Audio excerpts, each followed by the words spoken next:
What's up? Yo, how's it going, man? What's happening, dude? Yo, same old, man. Those are some powerful headphones you're rocking. Dude, let me tell you, these headphones are no joke. They don't look These like like the thing. These like the headphones you can use to fly fighter jets with. Awesome. And you can't buy those. You have to earn them. Oh yeah, that's exactly it. It's like earning your stripes in jiu-jitsu, you know? My man, I'm just about to experience whatever this is. Dude, what is that? Hopefully no corona. I don't know, eh? This just looks a bit dodgy, eh? Yeah. I remember hearing. Oh, that is. I remember hearing a good saying that says that grown men don't drink pink drinks. Hey, dude. What if it's a pink Chinese milkshake with coconut? I think. Listen, I'm not sure if I want to consume anything from China anymore. Dude, it's got like some sort of fruit on it. I don't know. I've never seen it in my life. What is that? It's like if a sweet potato and a pomegranate had a baby. That's what you get. Caleb Ridley, my man, what is happening, dude? Well, I mean, what can you say? I mean, bit of difficult time at the moment, you know. I think everybody's just trying to cope and get through it. Yeah, 100%. You're currently in Saudi Arabia, is that correct? Yeah, that's right. That's right. And Yeah, go for it. Oh, I'm in a city called Jeddah at the moment. It's a coastal city on the Red Sea. And what's the situation like there been like? Well, with Corona, I mean, man, let me tell you, they did a really good job handling the situation with Corona.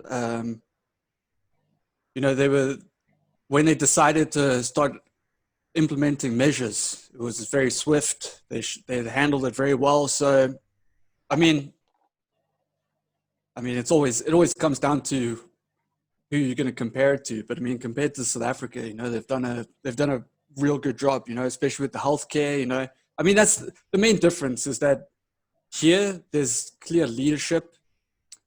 Things work. Everything runs properly, and when they say they're going to do something, it gets done very quickly. You know, so I mean, my hat's off to them, really. I mean, we've been dealing with Corona a lot longer than South Africa, but the rates, the death rate is way lower. The amount of recovery is way higher. So, man, they've done a real good job. Okay, nice, man. And what was the gym situation like? Obviously, that's the most important thing. Is how long were you off the mat for? Well, I mean, technically, we're still kind of off the mats at the moment. Okay. The gyms were the first places to close down. You know, first places shut down. So jiu-jitsu is still more or less on hold. There's no jiu-jitsu classes, no sparring happening. You know, but yeah, I was lounging around, just eating junk food, living a depressed life for about 2 months, like everyone else. But just comfort eating as much as I could, you know. Nice. But yeah, now we're all kind of getting back on track slowly. Okay, fantastic, man. Well, I guess the glaring question from there was, how did you go from submission of the year at EFC to Saudi Arabia? Well, I think you might have been there a little bit before that happened. Yeah. Just talk us through how you ended up there and what led to that decision. Yeah, I think it's quite an untold story because I've never really explained to people like what happened and how it got here. And I mean, even the EFC team, they didn't really know what was happening because even with my last fight with August, when I was walking out, they said I came here to teach English. You know, it's like they were completely wrong. You know, so apparently I'm an English teacher now. You know, according to them. Whoever writes a note, just like just put anything in there. It doesn't matter. Yeah. Oh, what else could he move there for? You got to be spreading the English word. You know. But yeah, what actually happened? It was before my debut at EFC. So it was like the beginning of 2017. I basically just got my pro license. I was training, like Christmas happened. And then I was in my apartment one day. I was just on the internet. And then I got a random message. Someone contacted me through social media. And they said, hey, we're looking for people that are interested, or we're looking for trainers and coaches for MMA and jiu-jitsu to do it full time in a foreign country. Do you know anyone that's interested?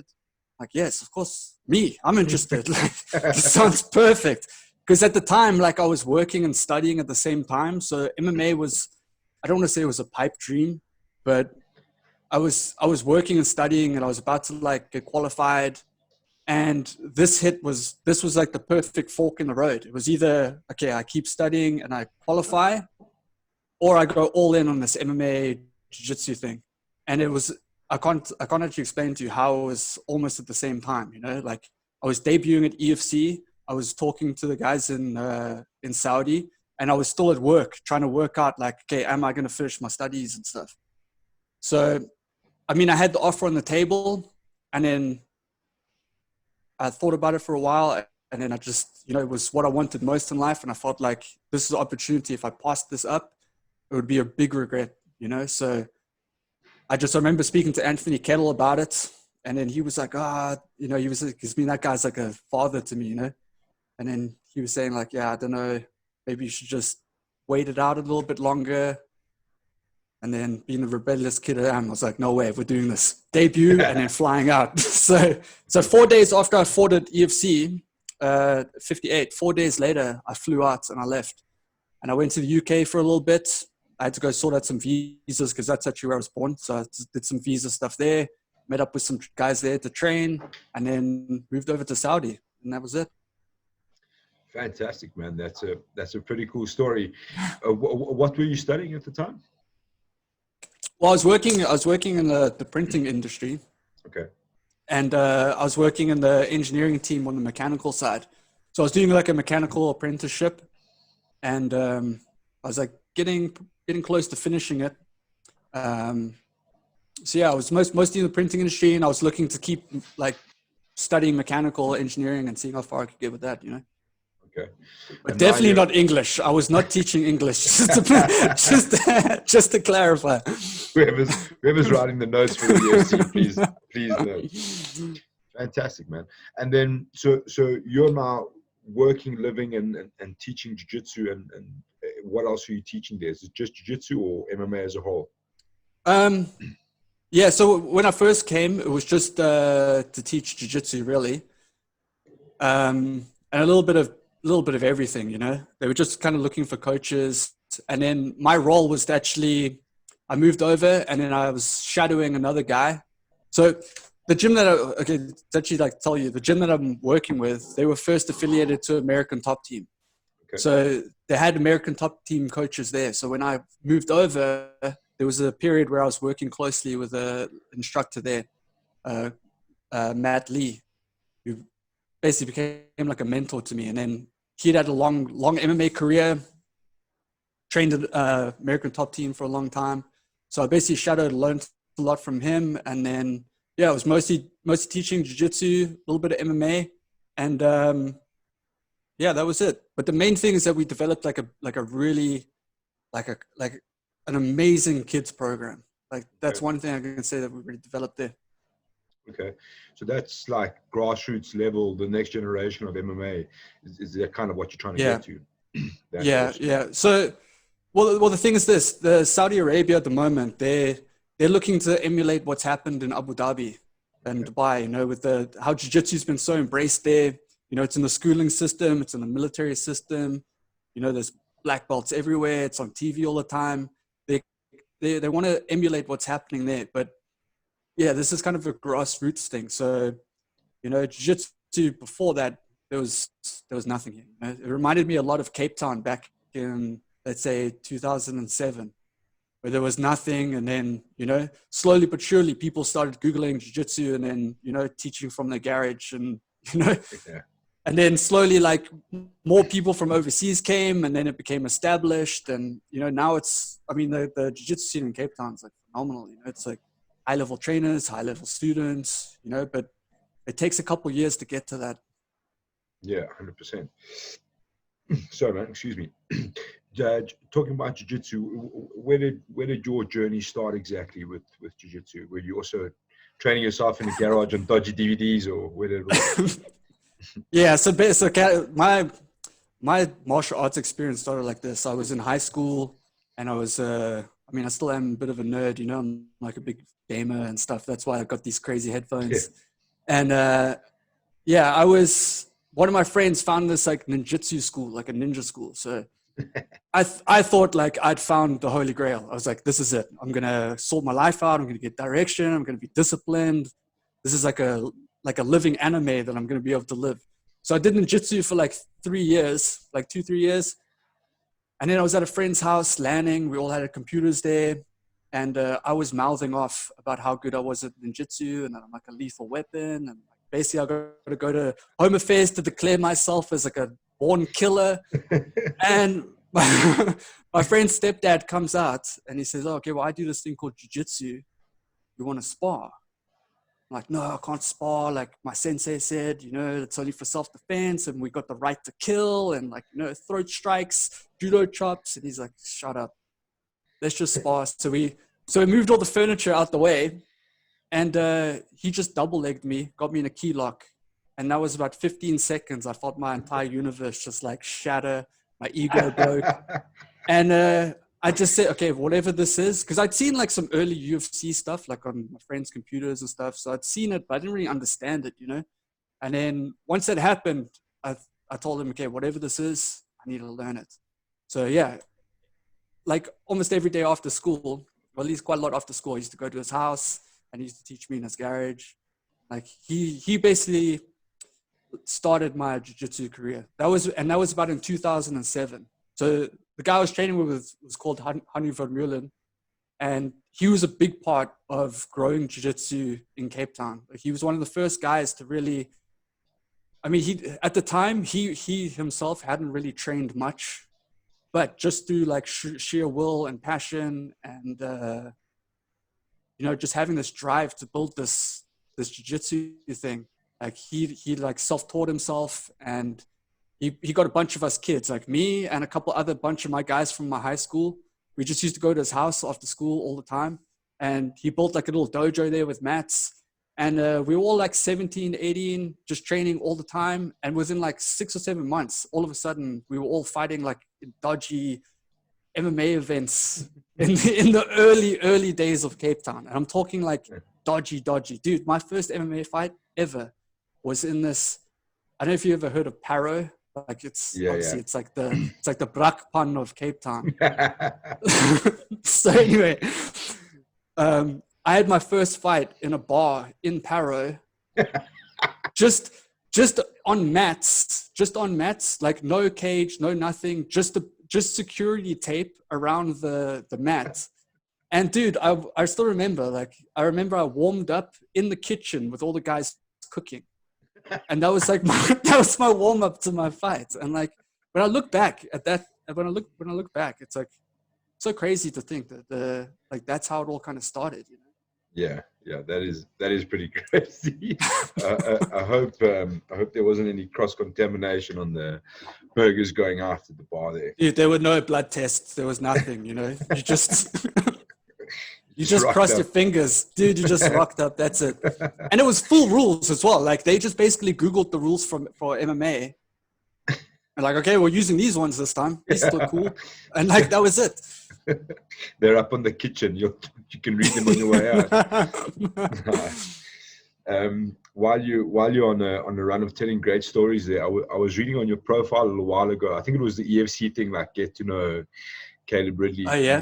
You mentioned a story about Adam Speechley, who's one of my favorite human beings on the planet, man. So just dude, tell us through that story, please. Dude, that guy's a specimen.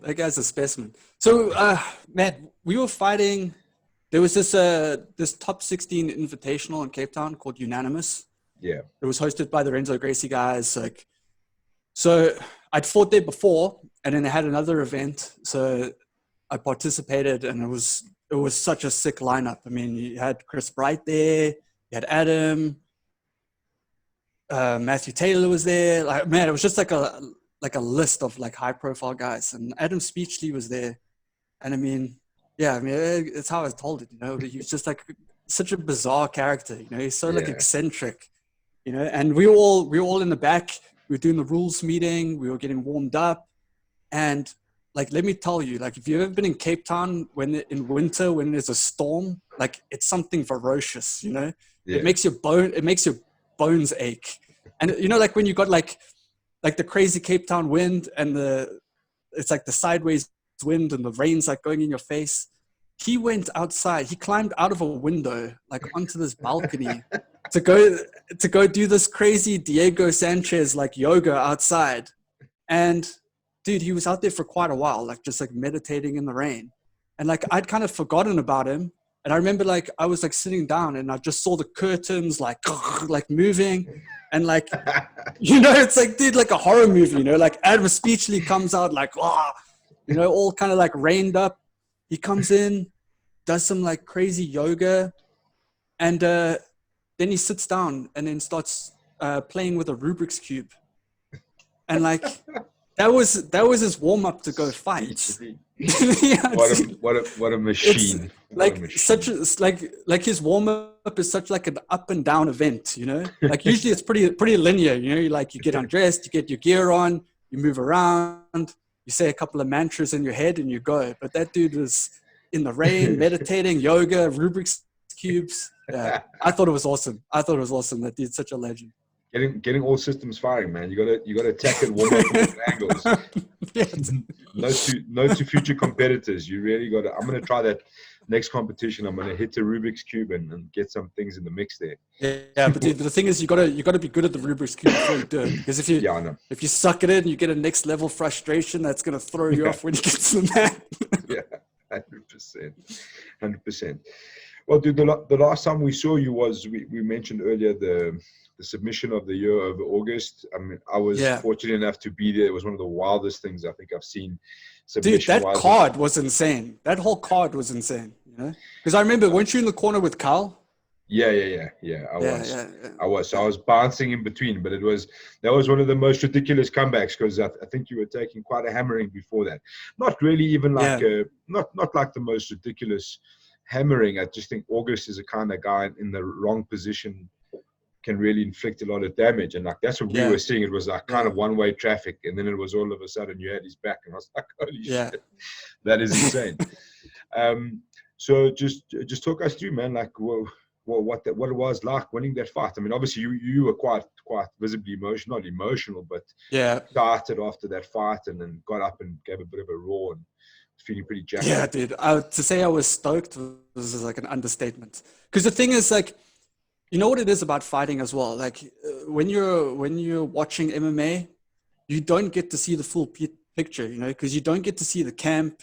You don't get to see what's happening in someone's life. 100%. You don't see any of that. You just see like 15 minutes of a guy going there fighting, being completely full of adrenaline, getting a microphone shoved in your face, and you got to give like an interview. You know what I mean? Like you get such a small window, and like that fight, let me tell you, like I wasn't even sure that fight was going to happen until like 3 days before I flew out. Like I wasn't sure that fight was going to happen. Like they even had the monster Sibusiso Mdoku was my replacement because I'm like there was a chance I wasn't going to make it. Like I had serious problems with my passport at the time, and like with Saudi, for example, like you can't just with your resident visa, you can't just like leave. You have to get like what's called like a exit re-entry visa. There's like a bit of a process you got to do. So I had a problem with my passport, and then I couldn't get the visa. So there was this whole drama about if I could even go fight. And then my head coach, he kind of went on vacation as well. Like so like I'd planned to do my training camp with some people, but like it kind of fell through. So I didn't really have much of a training camp. Then I wasn't sure if like I was even going to make it. Then like through all the stress, eventually I got my visa, I got my flight. Through all the stress, like I got sick. So on the plane, I felt like so sick. But the whole time I was just telling myself, okay, if I get on that plane, I'm winning that fight. That's all. Like that's the thing I told myself. If I sit in that plane and we take off, I don't care what happens. I'm winning the fight. That's it. If I'm going to go through all of this, I don't care. Like literally he'll have to kill me if he wants to win. And that's basically what happened. It was a pretty rough fight. But I don't think I really had a chance to show like really what I could do in that fight. Like I've always had like really good composure and resolve in the cage. Like I'm always able, like no matter how bad it is, I'm able to like kind of sit down and like, okay, that was a bad round, but we've got a fresh start round 2, so we can still make this happen, you know? And I don't really ever feel like I need to give up. So I've always felt like that's like the strongest thing I've got going for myself, you know? And Anthony Kettle, I mean, when we were backstage, like he told me, he's like, we were kind of warming up and he said like, hey, Caleb, listen, first round, you're going to take a beating. Okay. But if you, like, when you survive the beating, you're going to get him. You're going to choke him. And he called it like 100%. He said, round 2, you're going to get him in a choke. But round 1, you're going to take a hiding, my boy. That's basically, you know. And so I just kind of mentally prepared for that. I just kind of mentally prepared for like, okay, first round, I just got to get through it. Whatever happens, I just got to make it through, make it to the end of the bell. And round 2, I'm going to get him. And like, that's all I just kept focusing on. Like, I flew all this way. I went through all this drama just to get here. I'm not losing. Only have to get through the first round. That's it. And yeah, I mean, in the fight, it was, I mean, I expected it to go differently. Like I felt like he would try to strike and eventually I would get into some kind of clinch that would lead to a takedown. But it just, because he just like threw me over his own head. Every single time I clinched him, he just threw me kilometers away, you know? And then, you know, he hit me some big punches and I definitely felt them. But I just knew, like, if this goes to the ground and I get the right opportunity, I can finish. It just takes that one mistake. Like, it literally does. Like, he can try evade my jiu-jitsu for long enough, but it just takes one mistake and it's all over. And I just like hold on to that, you know? Yeah, 100%. And then the mistake happened. Well, it's a pretty crazy transition because you guys were in like a weird position, and then almost like you almost gave him the pass and then took his back, and that was it, man. Hooks were in and it was over. Yeah. And it was still one of my favorite submissions I've seen in the EFC. Like having to sit there and see it was pretty sick, man. What is your situation with the EFC at the moment? Is there talks of you? I mean, obviously, Corona's changed plans for everybody, but is there still a bit of talk between you and them? Is there still a possibility going forward? Do you still want to fight professionally? Is there other organizations, or what's the deal? Yeah, this is what I'm thinking about now the most. Before Corona happened, we were talking, and you know, I feel like I'm on pretty good terms with Graham. I kind of understand where his position was.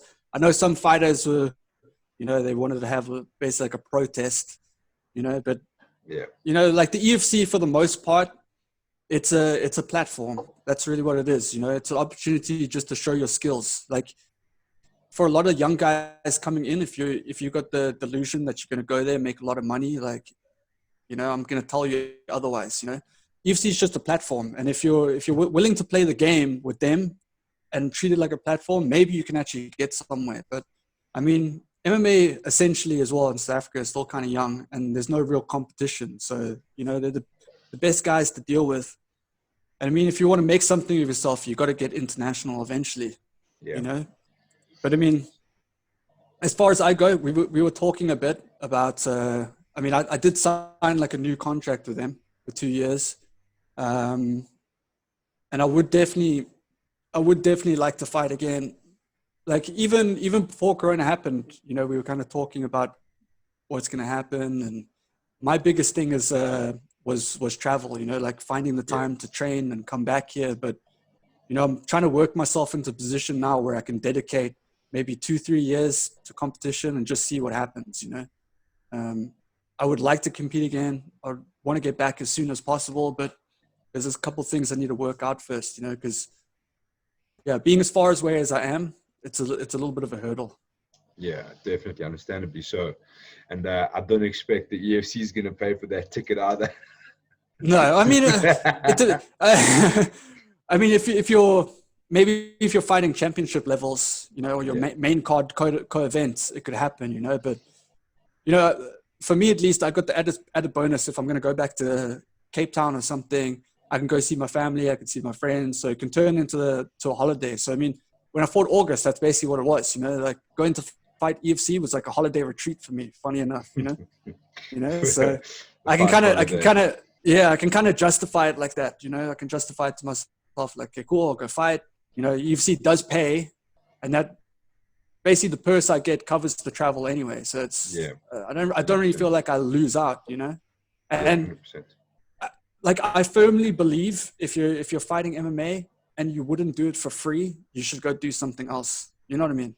Like if you wanna make money in sports, like you should go play golf or basketball. There's like so many other sports where you can actually make decent money. Like MMA is not the sport for you if you just want to make money, in my opinion. Like it's got to be, because first of all, you have to be crazy enough to get into a cage with another human that wants to rip your head off. So you got that. Secondly, I mean, most shows don't really pay well anyway. It's not like some myth. Like there's even people, I mean, we all know there's guys in UFC that you see their paycheck and you think, Jesus, how's this guy going to feed his kids, you know? Yeah. Yeah, that's an important note. We actually did that exercise once. We went through the Bellator pay slips of like a fight card, and the dude's down in the prelims, man. It's not a rosy picture. But man, it's not. Some dude's earning like $1,000, some even below. I think at a point, I was just like, whoa, it's insane. Bellator, and they always brag, oh, we look after the fighters, we make sure everyone's taken care of. You know, if that's what they're saying and that's what they're paying, like, go play cricket, man. You're probably better off, because you have to be a crazy individual to get into a scrap with someone in a cage in front of thousands of people. Like, it's not for everyone. That's why like only 1% of the.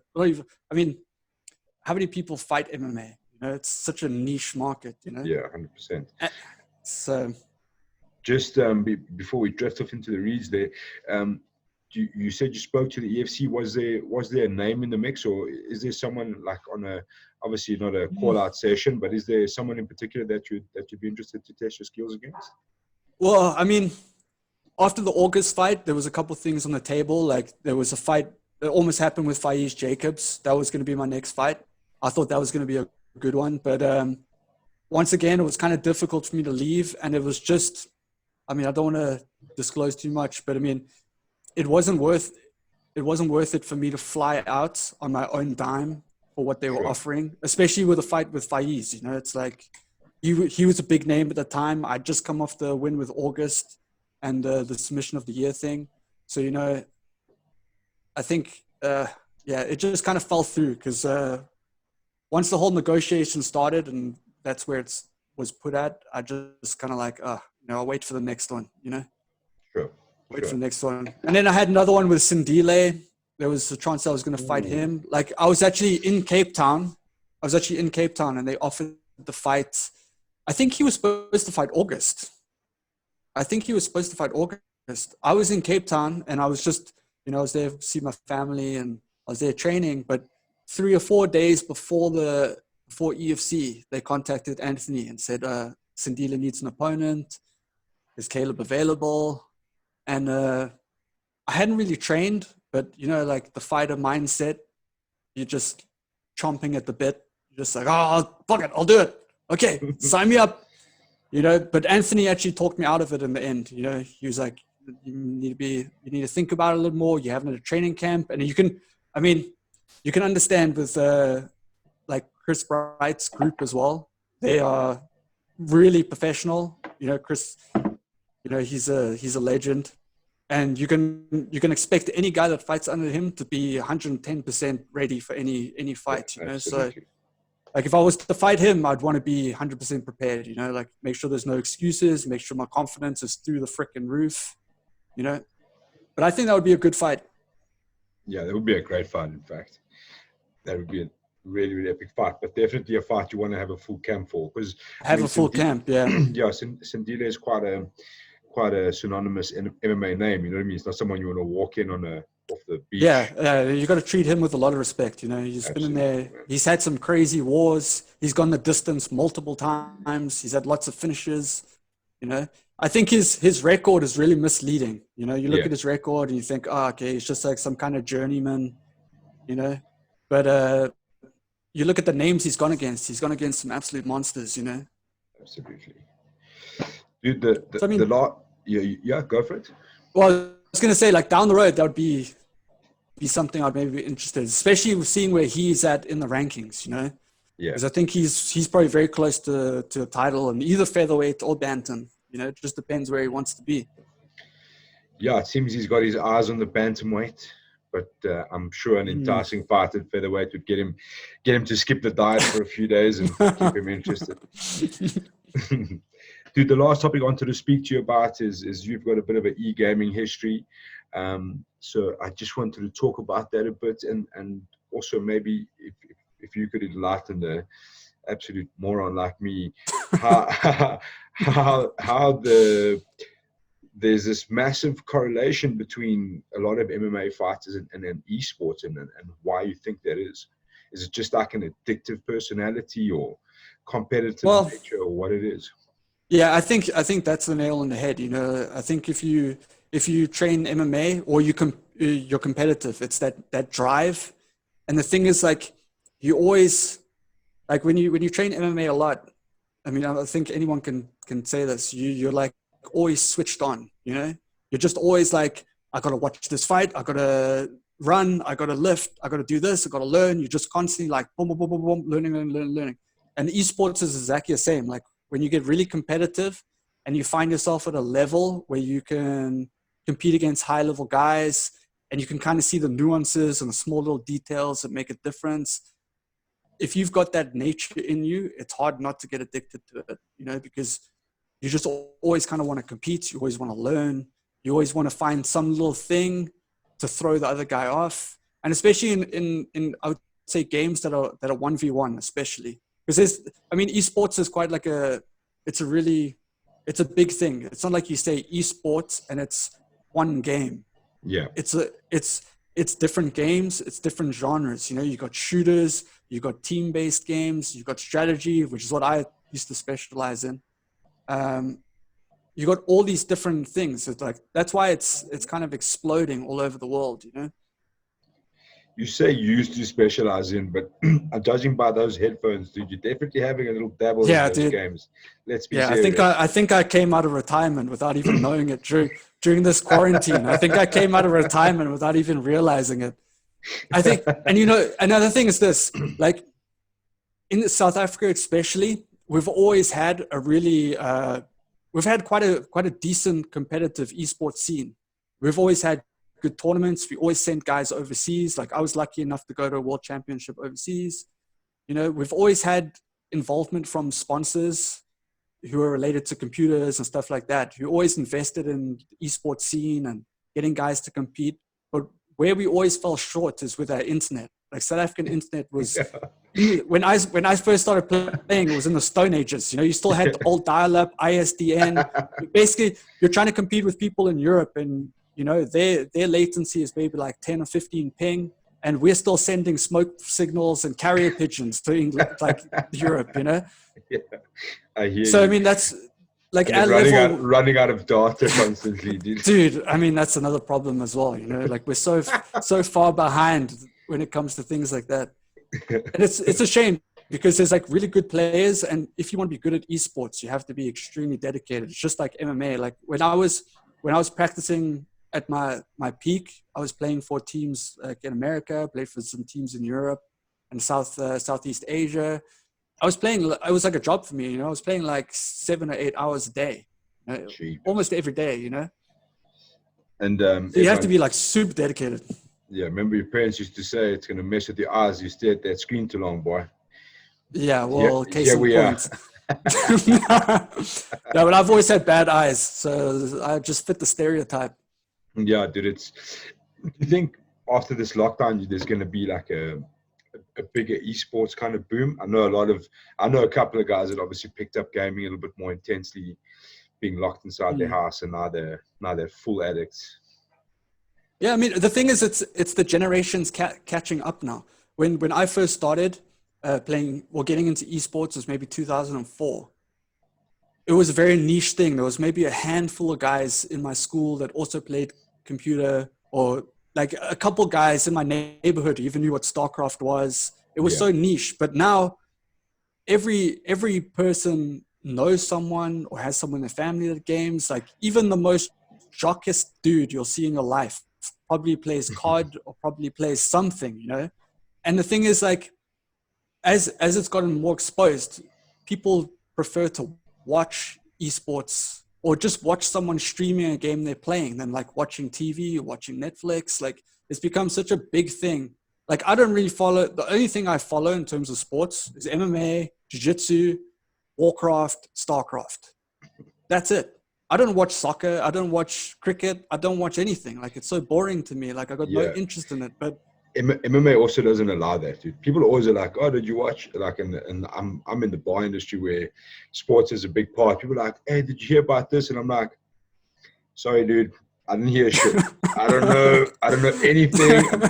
I'm afraid I can't help you on this. If you want to know what's happening in the fight world, I can tell you. But as for that, I don't know what's going on, dude." It just like consumes so much of your time, you know what I mean? And it's like fights are always happening, and there's always news, and it's just turning and turning and turning. I mean, it's so crazy. It's so crazy. Like I don't know how long you've been following MMA for, but like for me, I started maybe 2007. It was my first coach. Like he introduced me to what was happening in the UFC, and that was probably, man, what was it back then? Maybe like UFC 60, somewhere around about there. Yeah.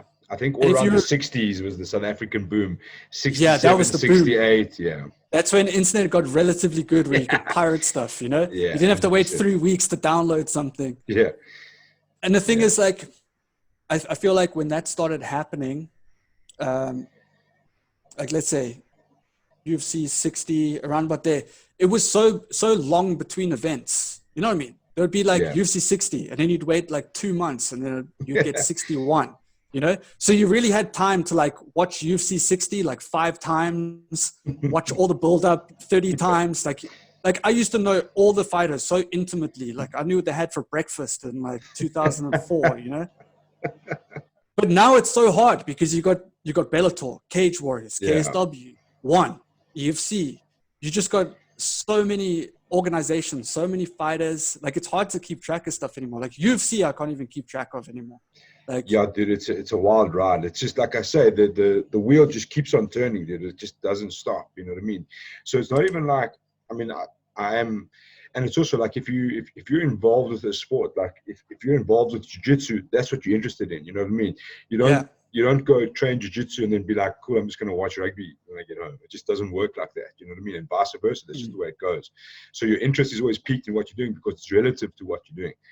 So other sports is just like, yeah, dude, sorry, can't help you. I don't know. They're like, some dude's being sold for $100 million. I'm like, yeah, dude, cool, good for him. I don't care. You know what I mean? Dude, that makes me cringe, especially football. Like I used to play it when I was a kid. I mean, my whole family's British and I was born there, so you can imagine, you know, like a lot of them like really into football, but I just can't get into it. I just can't watch a bunch of millionaires kick a ball around and then cry on the floor. Exactly. You know what I mean?